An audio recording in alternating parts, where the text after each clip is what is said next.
The best thing you can do to become conscious of your true nature, yeah, is to put your attention on you.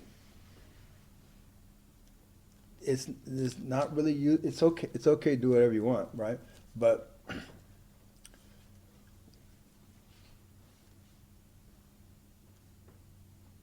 that drives your attention in as if a direction, and you keep it there until you become directly conscious of you.